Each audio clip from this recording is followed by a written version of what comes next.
यहाँ एक क्वेश्चन है जिसमें गिवन है ABCD is a cyclic quadrilateral whose diagonal intersect at a point E. If DBC is equal 70 degree, angle BAC is 30 degree, then find angle BCD. पहले हम यहाँ तक फोकस करते हैं ना इस क्वेश्चन पे। उसके बाद का जो पार्ट है उसे बाद में सॉल्व करेंगे। क्वेश्चन यहाँ पे गिवन है ABCD एक साइक्लिक क्वाड्रिलेटरल है।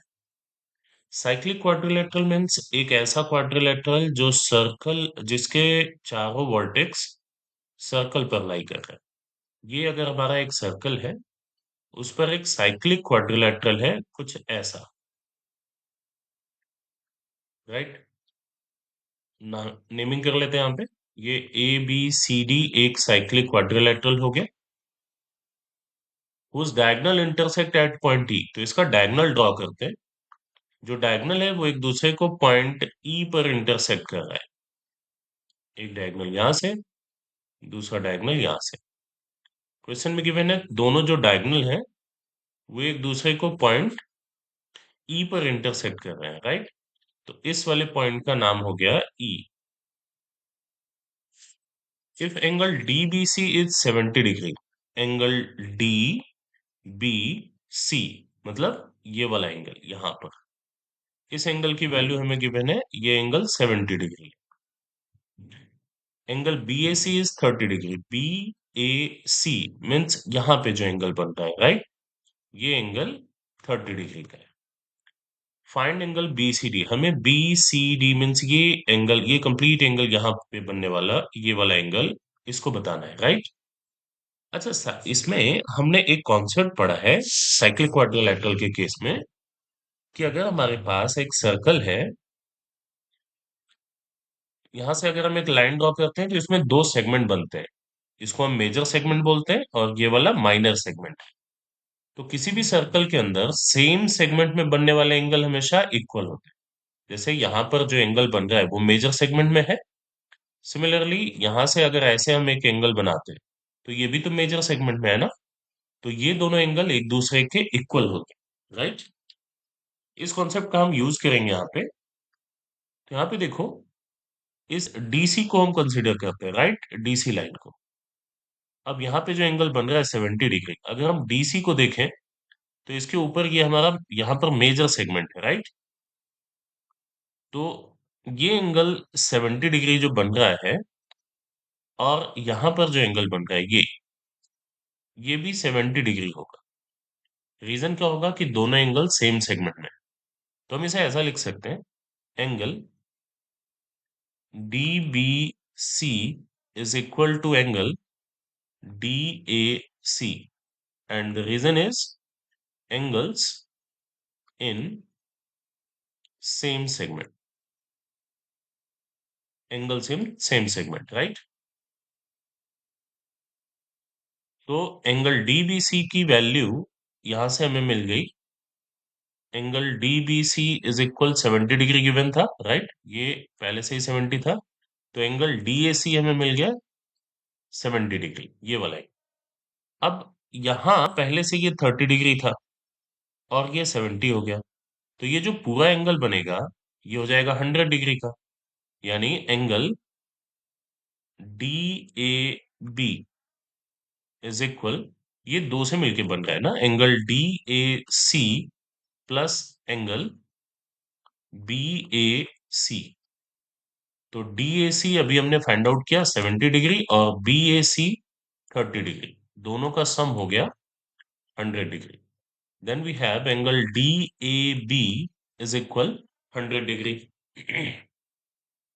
अब देखो, दूसरा एक और कॉन्सेप्ट यहाँ पे हम यूज करेंगे जो ये कहता है कि किसी भी सर्कल में अगर हम एक क्वाड्रिलेटरल बनाते हैं और इसके फोर वर्टेक्स सर्कल पर लाई कर रहे हैं तो इसे हम साइक्लिक क्वाड्रिलेटरल कहेंगे।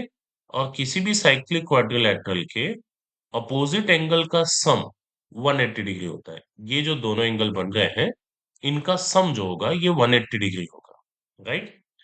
तो इस साइक्लिक क्वाड्रिलेटरल में देखो, यहां पर जो एंगल है एक सेकेंड। हाँ, तो यहाँ पे एंगल डी ए बी और एंगल डी सी बी, ये दोनों अपोजिट एंगल है। डीएबी एंगल और डीसीबी एंगल, डीसीबी एंगल, ये दोनों अपोजिट एंगल हैं, तो हम कह सकते हैं इनका जो सम होगा ये 180 होगा।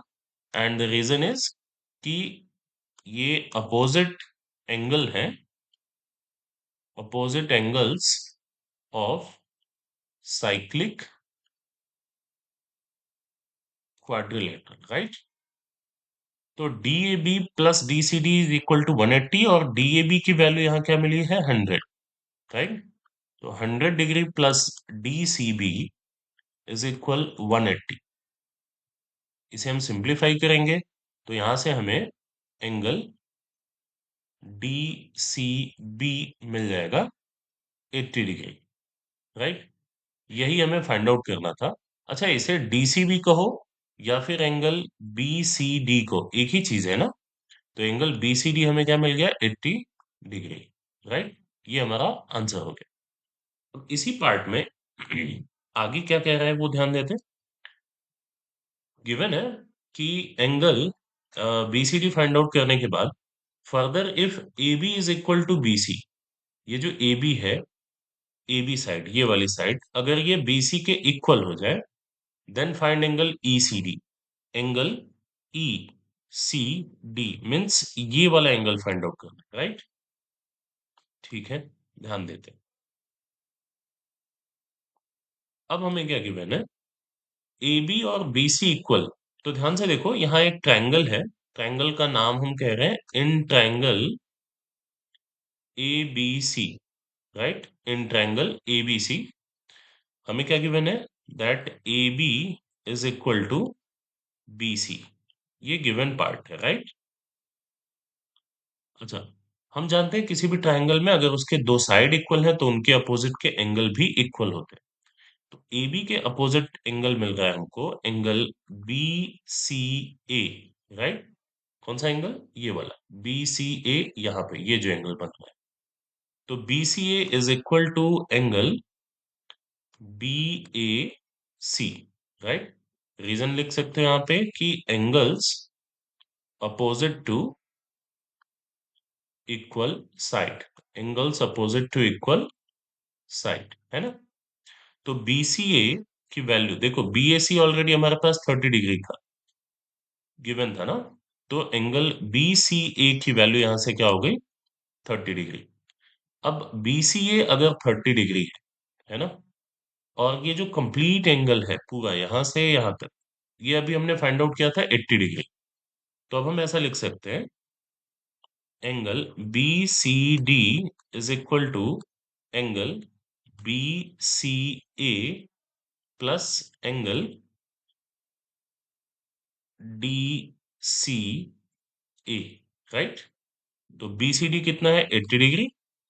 BCA, BCA एंगल कितना है हमारे पास, 30 degree, and plus angle DCA। Simplify करोगे तो एंगल DCA इज इक्वल मिला हमें 50 डिग्री। और जो ये एंगल DCA है, एंगल DCA, इसी का नाम हम कह सकते हैं एंगल DCE। तो यहां से implies that angle DCE is equal 50 degree, and this is your answer, right?